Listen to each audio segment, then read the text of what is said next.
क्या आप भी मैनुअली सैलरी शीट बनाते बनाते थक चुके हैं या आपको एम्प्लॉय सैलरी शीट हर महीने मैनुअल बनाना पड़ती है?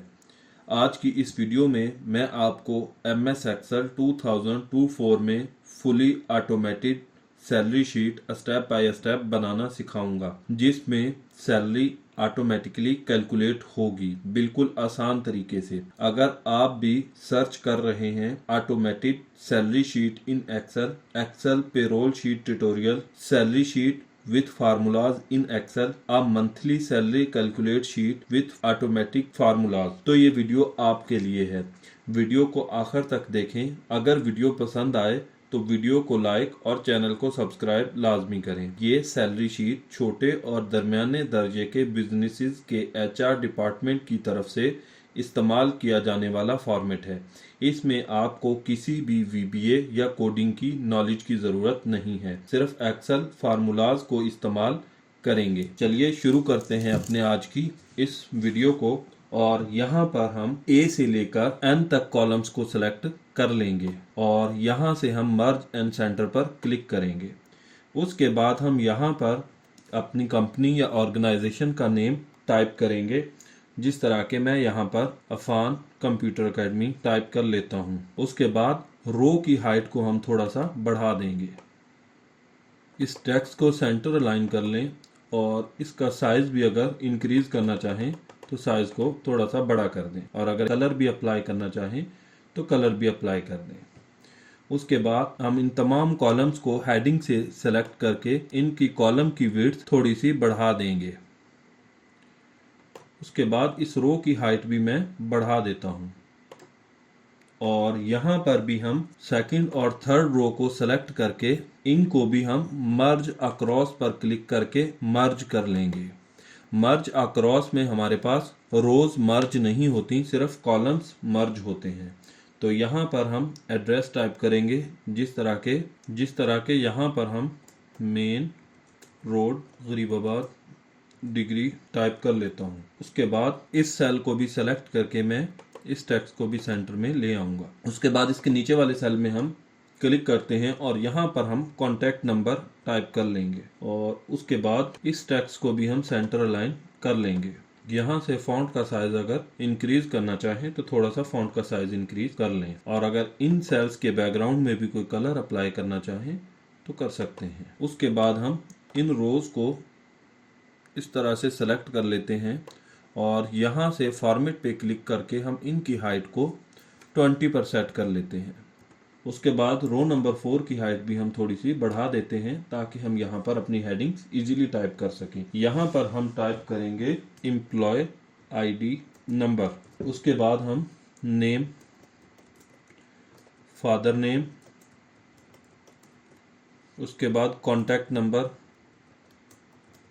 उसके बाद CNIC और यहाँ पर डेजिग्नेशन। उसके बाद हम सैलरी। उसके बाद अगले कॉलम में हम वर्किंग डेज। उसके बाद हम यहाँ पर सैलरी ऑफ अ डे।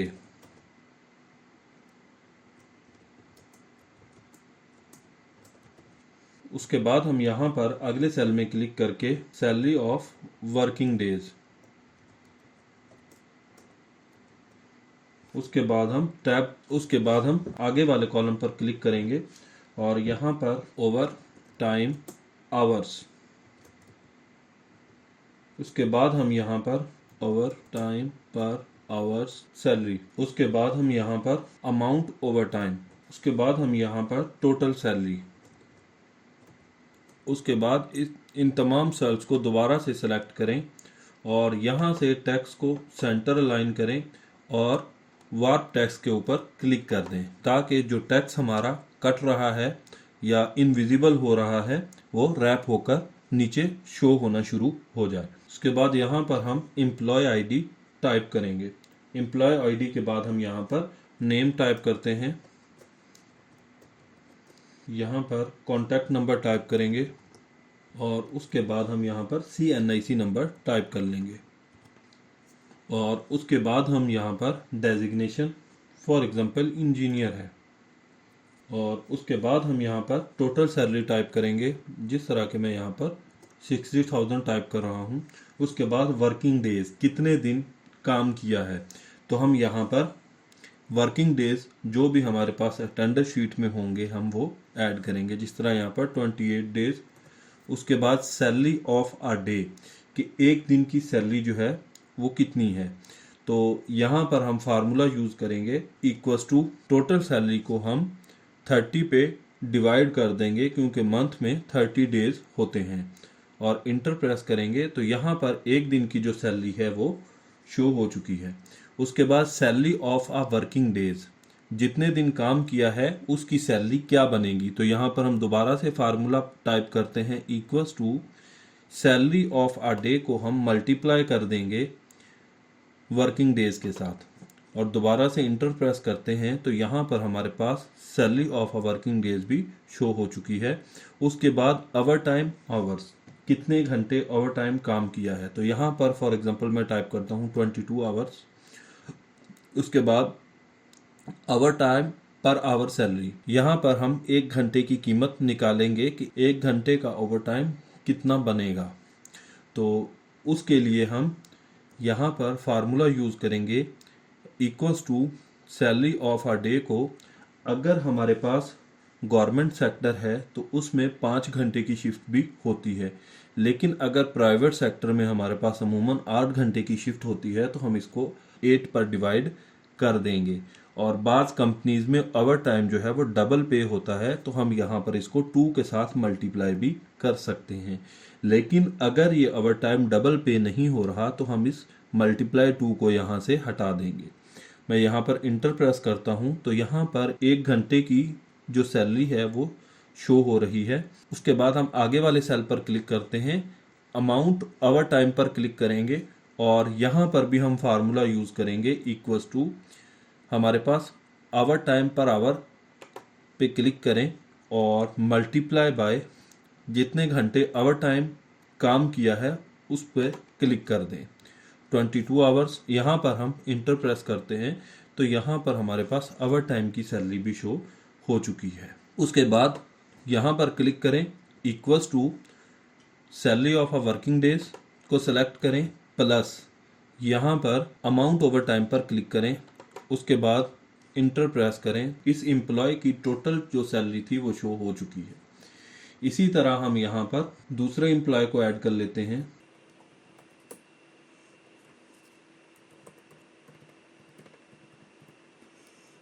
उसके बाद हम यहाँ पर CNIC नंबर टाइप करेंगे इसका।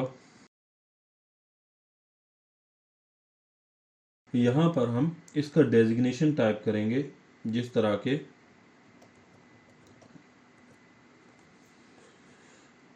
और यहाँ पर हम इसकी बेसिक सैलरी जो है वो टाइप करेंगे, और यहाँ पर वर्किंग डेज, और यहाँ पर हम सैलरी ऑफ अ डे।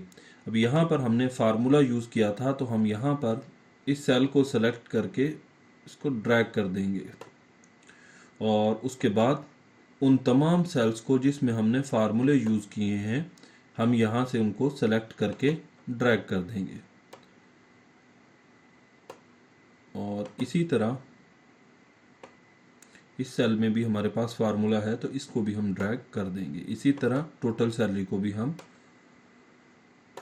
और उसके बाद अगर हम यहाँ पर बॉर्डर भी अप्लाई करना चाहें तो हम बॉर्डर भी अप्लाई कर सकते हैं। और यहाँ पर आप देख सकते हैं कि मैंने बेसिक सैलरी डेज टाइप किए। उसके बाद अगर इसी तरह हम यहाँ पर ओवर टाइम भी इसका टाइप करेंगे तो आप देख सकते हैं कि यहाँ पर सेकंड एम्प्लॉय की सैलरी भी कैलकुलेट हो चुकी है। इसी तरह अगर हम थर्ड एंट्री यहाँ पर करते हैं,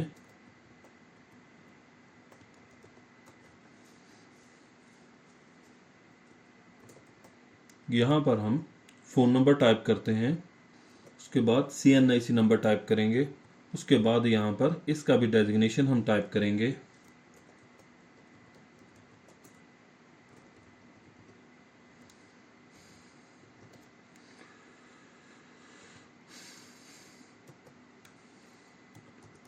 यहाँ पर हम बेसिक सैलरी टाइप करेंगे, और उसके बाद वर्किंग डेज 27 डेज, और यहाँ पर आप देख सकते हैं कि हम सिर्फ डेज और सैलरी को ऐड किया तो यहाँ पर सैलरी कैलकुलेट होना शुरू हो चुकी है। इसी तरह ओवर टाइम जैसे ही हम यहाँ पर टाइप करेंगे तो इसकी टोटल सैलरी जो है यहाँ पर कैलकुलेट हो चुकी है।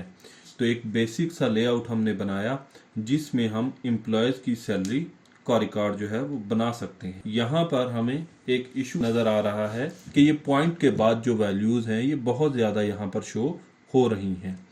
तो इन वैल्यूज़ को ख़त्म करने के लिए हम इन तमाम सेल्स को सिलेक्ट करते हैं और यहाँ पर क्लिक करें या फिर अपने कीबोर्ड से Ctrl+1 को प्रेस करें और कस्टम के ऊपर क्लिक करें। उसके बाद इस जर्नल को रिमूव करके यहाँ पर आप हैश टाइप कर दें 4 और 5 टाइम या 6 टाइम हम यहाँ पर हैश को टाइप कर देंगे और ओके पर क्लिक करेंगे तो आप देख सकते हैं कि यहाँ पर जो पॉइंट वाली या डेसिमल की जो वैल्यूज़ थी वो रिमूव हो चुकी हैं। अगर वीडियो अच्छी लगी तो वीडियो को लाइक और चैनल को सब्सक्राइब लाजमी करें।